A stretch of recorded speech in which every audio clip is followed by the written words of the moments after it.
Shvu Tov, everyone, in a healthy summer, like we wish each other, on after Pesach. So, late class, but being that I want to wait till Shabbos is out in the West Coast. So we'll start with a story or two and try to learn a halacha or two. Not going to go too long. I know it's late in the East Coast. So there's a story I wanted to tell from the Baal Shem Tov, Holy Baal Shem Tov. Thank you, Judith, for the inspiration of the stories of actually connected to the Omer. This is a story that happened on Lag BaOmer. As I know, this is probably a story of the first Lag BaOmer parade. We know that's a big idea to have a Lag BaOmer parade. People celebrate Lag BaOmer. So we know that the Baal Shem Tov, when he turned 36 in the year 1734, is when he revealed himself. Until that time, he was what's considered a hidden tzaddik. And he was not only a hidden tzaddik, but he was the head of the hidden tzaddikim. And we know many stories of the life of the Baal Shem Tov before he revealed himself, of how he was involved in all kind of work that was hidden work. It wasn't just a hidden tzaddik on his own, of teaching children and of organizing the hidden tzaddikim with plans. And he had ideas that how to tackle what he felt, what the tzaddikim felt was like the Jewish people needed to be revived. Their spirit was kind of dead after the Cossack uprising and the story of Shabtai Tzvi, etc. So in this story, the Baal Shem Tov would travel with his wife. Only one who knew that he was a hidden tzaddik was his dear wife Rachel, I believe. And she would travel with him, and he did his thing. And he presented himself as a very simple person, didn't know much. Like I said, we have letters of the Baal Shem Tov. He wrote his brother-in-law, his wife's brother, Reb Gershon of Kiton. He wrote it in such simple language and simple Yiddish, pleading and begging for forgiveness for being ignorant at Amoritz, and really he put up a very good front. So here, the Baal Shem Tov is in a city, and he's a laborer, and they knew him as Yisraelik. Yisraelik was the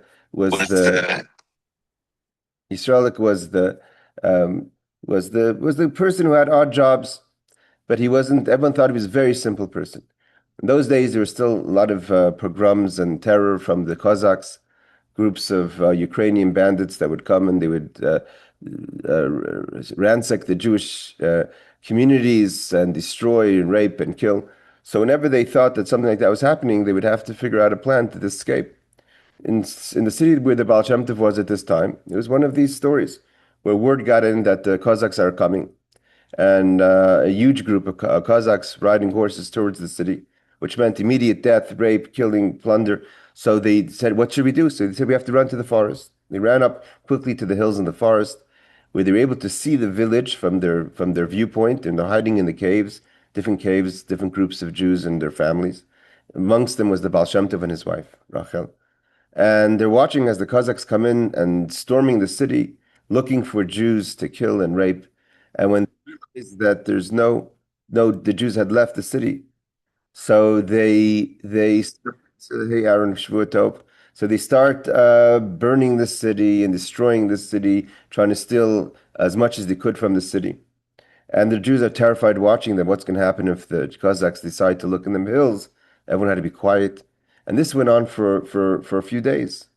And finally, one day, the parents wake up and they see that Yisraelik, which was the simple person who lived amongst them, who was just a laborer, no one even knew how to read Hebrew, was already gathering the children. And he was starting to organize the children to some sort of, and the parents are terrified. What are you doing? You're gathering people together. You're making noise. Any kind of noise could cause attention. So he says, no, today is Lag BaOmer. And today is a special day. Today is the 33rd of the Omer, which is the yahrzeit of the holy Reb Shimon Bar Yochai.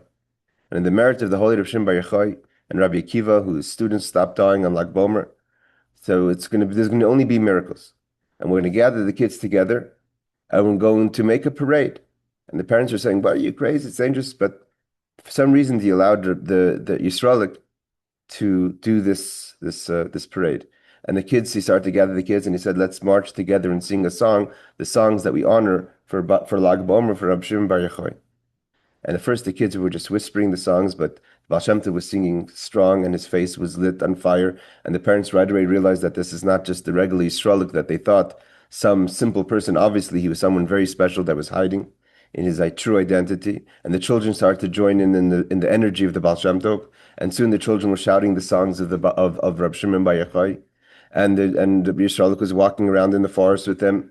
And the parents were still terrified, but they saw that there's something very special going on. And afterwards, the Baal Shem Tov, later we know this is the Baal Shem Tov, gathered the children and he sat them down and he started to tell them stories and midrashim like he would, good words, and gave them all a little food that he prepared for them to eat and for them to make a bracha. And the parents are just the whole time their mamish, their hearts are in their mouths. They're so terrified because any attention, any noise could cause the Cossacks that were destroying their city to come and look for them and kill them. And all of a sudden, as they're watching, all of a sudden all the Cossacks start running out of the city not in an organized way towards the mountain, but in all directions in a panic. So first they thought they weren't sure. They waited and waited. And they were gone. When they finally made it down the mountain, they found out what happened was that the soldiers thought they heard news that the Polish army was coming, and they were terrified because they were bandits. So they escaped, and there they saw the miracle of the Holy Baal Shem Tov. By the time they turned around to try to find the Baal Shem Tov and give him the honor he deserved, he, of course, him and his wife packed their bags and they moved on to the next place.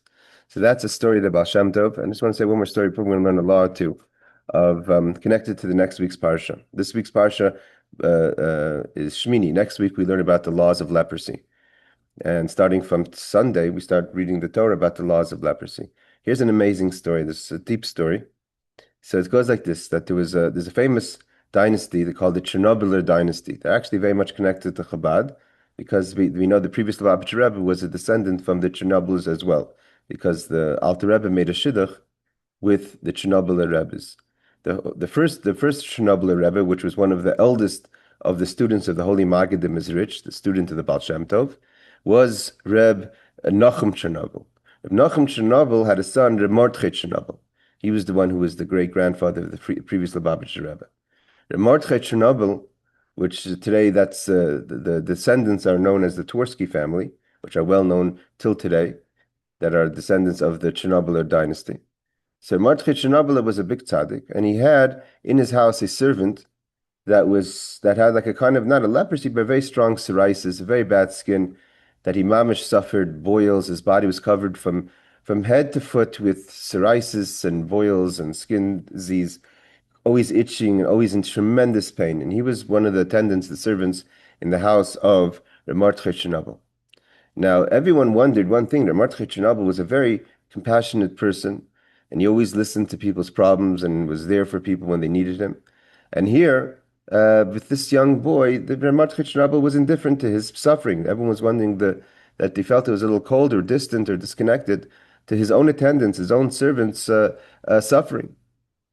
One day, Mordechai Chernobyl comes into the house, and he sees this young boy. He's a Jewish boy. He's pashut crying, in such pain. He's scratching everywhere. Blood is pouring from his body, from his wounds. So the Mordechai Chernobyl looked up to heaven and he said, "God, enough already. This has to stop." And then within a few hours later, this boy passed away. So the family now was really trying to figure out what was going on. So here's the amazing story. It's not an easy story to understand. We could discuss it more in the Shmuz, where the Mordechai Chernobyl said like this. He said that my father, Reb Nachum Chernobyl, that's the father of Reb Mordechai Chernobyl, was when he started off as a young man and he was a student of I think also the Baal Shem Tov and the Maggid. He was very, very poor. Our family was very poor. We had mamish nothing to live on. There was a rich man in the city who really liked my father, and he mamish helped my father. He supported all his needs and took care of him with love and compassion and understanding. One day, this wealthy man comes to Reb Nachum Chernobyl and says, "I would like to make a shidduch. I would like that my daughter should marry your son, the current Chernobyl Rebbe, Reb Nachum Chernobyl, the one who's talking, that he wanted his daughter to marry Nachum Chernobyl, Mordechai Chernobyl." And Reb Nachum said, "Sorry, as much as I appreciate all what you've done for me and all you're doing for me, for my family, I can't agree to this shidduch." Didn't explain why. And the rich person kept on pressing and promising more help, and he'll pay for the wedding, and they'll make sure the chassan isn't the couple's lacking nothing. But Reb Nachum Shnabel said, "Sorry, I can't agree to this match." The person was so offended that not only was he no longer a uh, a uh, a friend, he became a severe enemy of Reb Nachum Shnabel, mamish making his life difficult, doing going out of his way to really make the life of the Rebbe miserable. So from being a big supporter, he became his biggest enemy. So low did he fall that one day he had people, when he found out that the Rebbe's daughter was going to the mikveh at night, and the mikvehs are kind of out of the city, as we know, for the woman. So she was walking alone at night in the dark, and he had people follow her and harass her and antagonize her and scare her. Mama, she was panicked. She came running into the house. She fainted. It took a while to recover. Mama, she became horrible. A little bit after that story, when he mamish harassed the daughter of Reb Nachum, the person became sick and passed away. When he went to Shemaim, he goes to heaven. So in heaven, they were horrified at his behavior at the end of his life, how he harassed, especially the story with this young woman, and they were going to give him the harshest decree of punishment. But other angels came and said, "Sorry, what about all the years he supported the Rebbe? What about all the help he gave?" So they were going back and forth in heaven, the Sifta Shemaila, Bezdin Shemaila, the upper courts. Finally, they decided they're going to take the soul of this person, bring him to Reb Nachum Shnabel, and if he gets forgiveness from the Rebbe, then that will be okay. So the soul comes to the Rebbe and is taken by two angels. And the Rebbe says to the Rebbe, I'm pleading forgiveness of everything I've done to you. So he goes, well, if you want to ask forgiveness, you have to list all the sins you've done to me. So he starts listing every sin. He says, oh, forgiven mamish, I forgive you 100%, zero feeling. I forgive every single one of the horrible things he mamish did to Reb Nachum. Reb Nachum was mamish forgiving him. When he came to the story of the daughter, he said, no, this I can't forgive. I can't forgive what you did to my daughter. It's a shame not just to me, to my family, to my ancestors, a shame to Yiddishkeit. I mean, the story doesn't describe how far they went in the harassment of this woman, but you can imagine it was really bad. And so he says, no, I can't forgive. So they went back to heaven. They said, what can we do? So they decided that he's going to have to come back to this world and suffer. So he comes back to this world, and in that point, Reb Nachum Shnabel passed away. And he comes to his son, Motzaei Shnabel, the one that was stories, is telling us the story, and said, this young boy, I want you to take him in as an attendant. And Reb Mordechai knew that this was the soul of the rich person who harassed his family. And he was mamish, like we said, suffering from pain, suffering from bleeding, and suffering from all the tsaras, the leprosy that he had. And so that's why Reb Mordechai said, I never paid attention to him, because I knew that what he was going through was part of his atonement. But when I saw this last yesterday, the pain he was in, the mamish, the severe, I said to God, it's enough. The punishment has to end. You have to forgive this person and bring him to heaven, to his place of glory. So it's not such a fascinating ending to this story, but this is a story connected to leprosy. Like I said, it's a complicated story, but it's connected to this week's parsha. All right, so we're going to try to learn a halacha or two of the laws of tefillah, where we're holding chapter 19, I believe. Let's bring up the page. Hold on. There we go. Oops. Okay, let's share the page.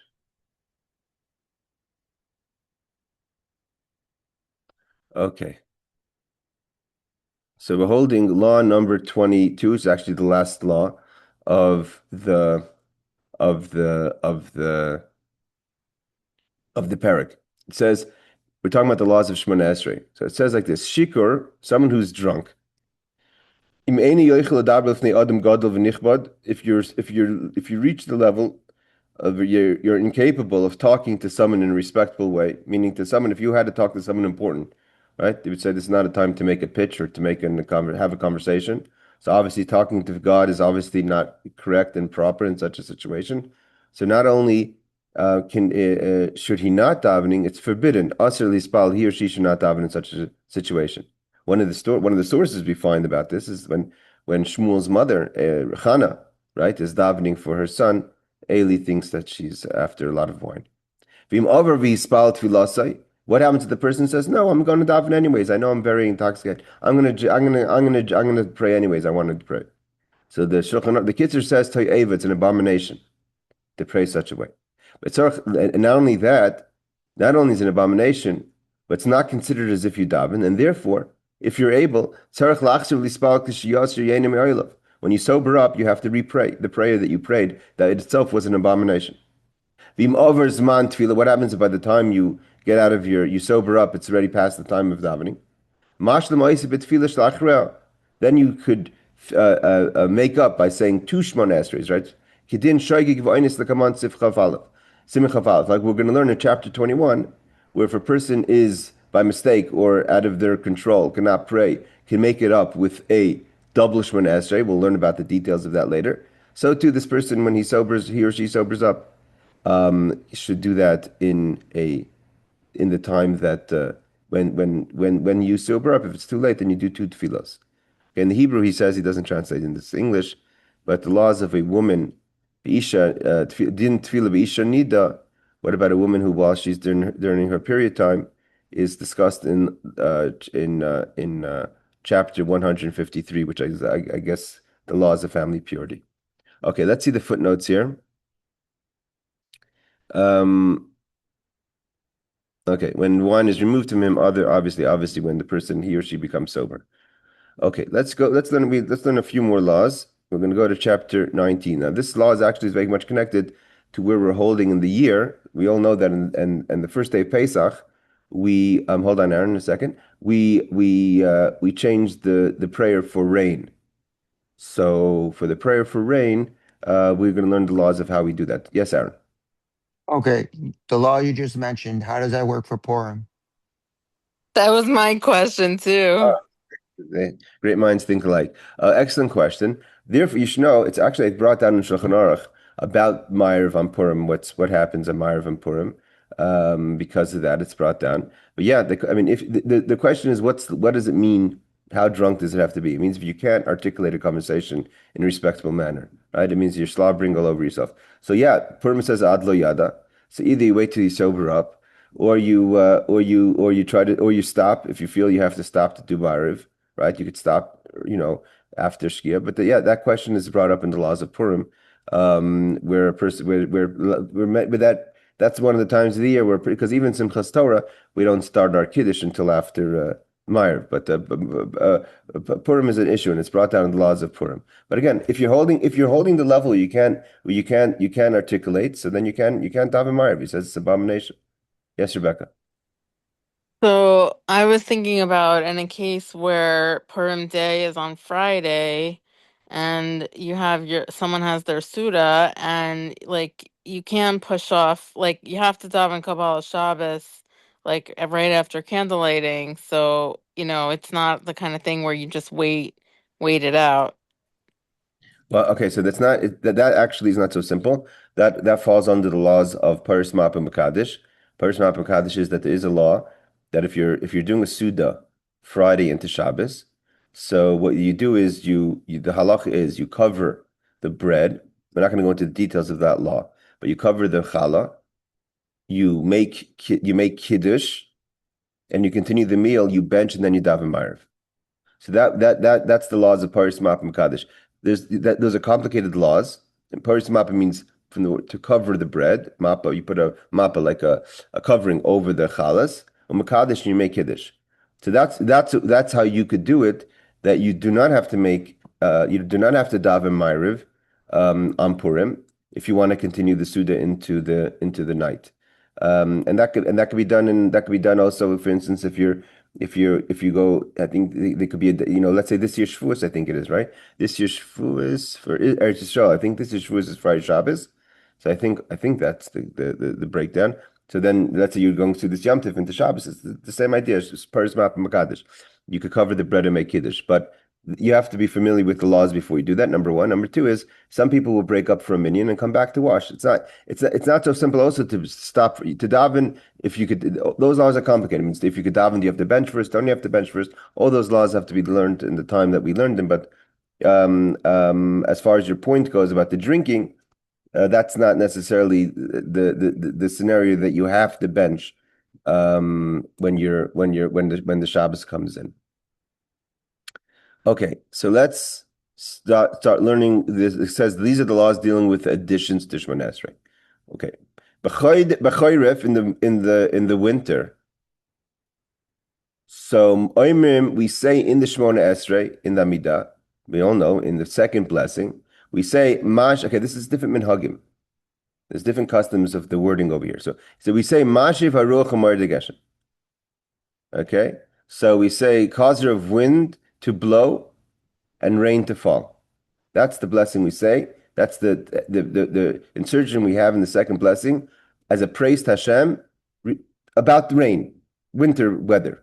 And when do we start saying this?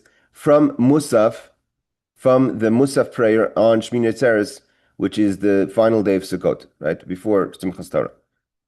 Bahashamish machris, and the shamish meaning like the gabbai, or the attendant of the shul, the one who makes the announcements. Again, just a footnote about this idea about announcing and clapping, all these things. When you have a shul that has a system, you have to allow the system to run. So if you have a system where only the shamash, the person who's the attendant, he is the one that makes the announcements and the banging and the what have you, then people should not be getting out of line and pre-announcing or thinking that that's their job. That's the job of the shamash. So the shamash is machris, calls out mikoidim before the Shemoneh Esrei.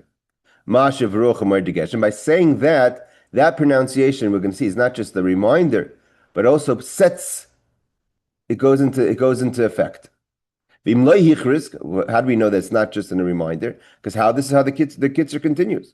What happens if the shamash doesn't announce Mashiv Haruach Umar Tageshem before the silent Shemoneh Esrei?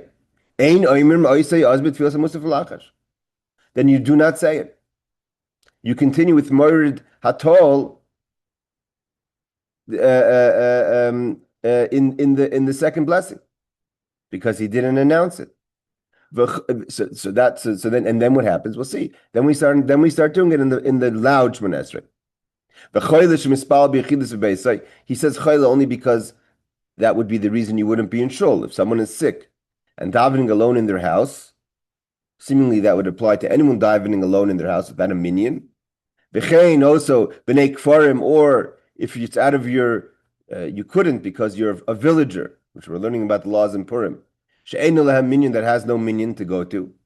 So when should you start saying Mashiv Ruach Amar Degeshem? If in theory you have to wait for the klap, for the announcement of the shamash. Yamtinu b'tfilas musav ad hashosh bevada yispalu b'yaris musav. So then what you do is you wait until you know for sure that the shul nearest to you that you use as your go-to community is davening musav, right? You can't just say I'm in Seattle, I'm going to say, oh, New York, they're saying it already. That doesn't make that. You mean something within an area of yours that is saying musav. Then you could assume that they've already davened musav and they start to say Mashiv Ruach Amar Degeshem, and so should you. How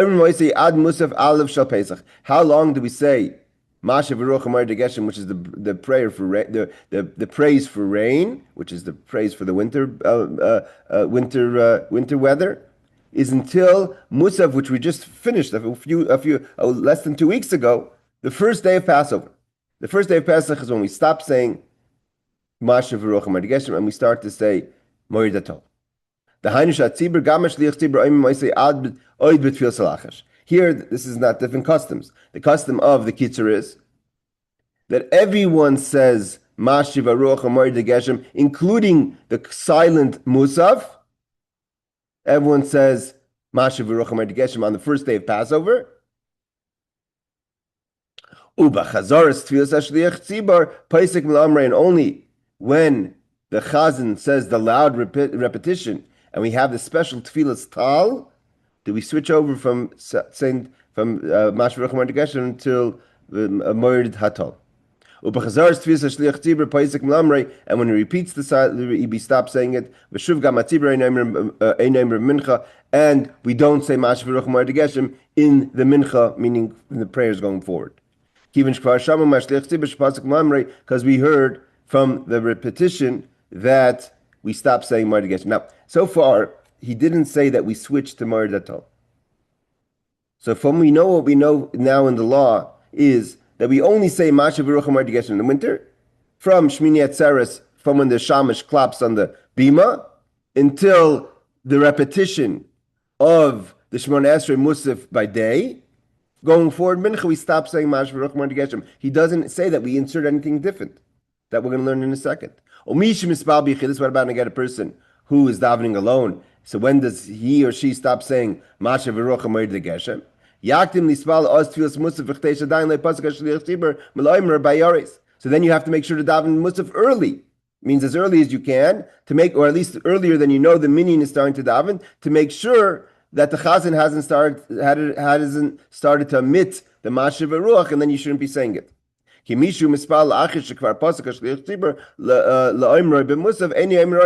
if you know for sure the chazan daven musaf and stopped saying Masha V'ruach, then it's not time for you to say Masha V'ruach anymore, and you have to admit it even if you're holding Shachris.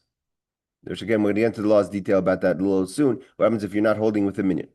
Now he has what the custom is. But there are places. So he has another nusach, that God who gives the wind and who lets the dew fall. And then again, the chazan, the shamish announces it Rosh Hashanah before Musaf that you should start saying Moirid Hatol. But then in his nusach is Masha V'ruach Moirid Hatol. And then we do say it in the silent Shemoneh Esrei, and we stop saying the Moirid Geshem. So there we don't say. So according to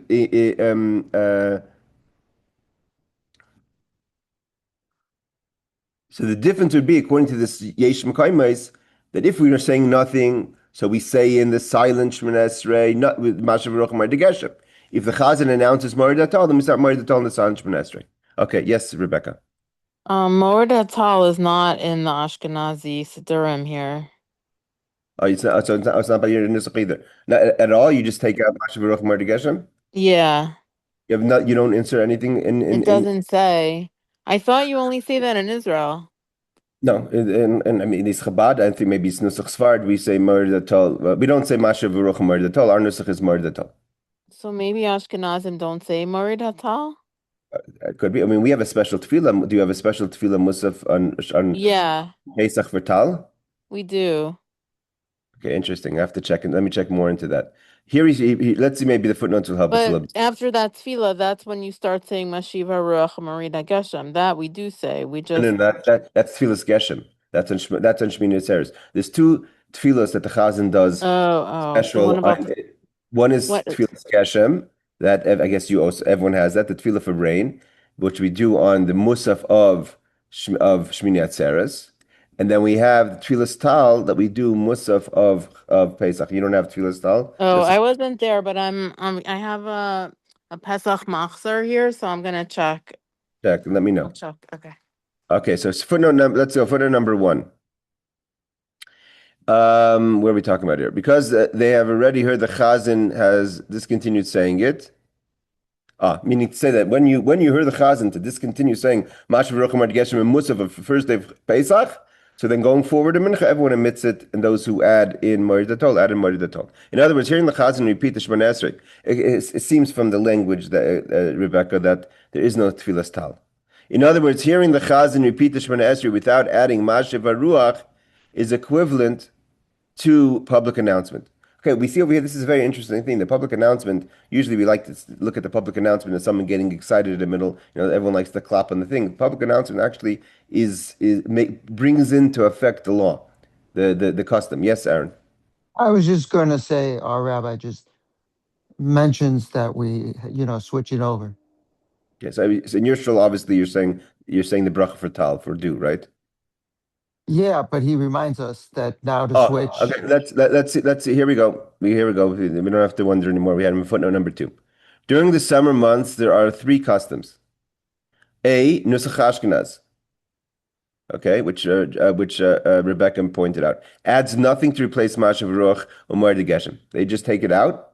Again, so according to the Kitzur, they would take it out from the repetition of the Musaf, meaning the regular person is Mincha. Number 2 is the Sephardic Hasidic congregations, which Chabad follows, who follow Nusach Sfard, the Vilna Gaon also, and those residing in Eretz Yisrael add Moed Atol, he brings down dew. Okay, his language is Mashiv Haruch Moed Atol. Our Nusach is, our custom is we say Moed Atol. C, a third custom, still others add Mashiv Haruch Moed Atol, which is what he brings in the Kitzur Shulchan Aruch. Okay, all right, ladies and gents, I think we'll stop here. We'll see how much longer we can make this class work. All right. Toda rabah. Thank you so much for joining. Thank you. Welcome.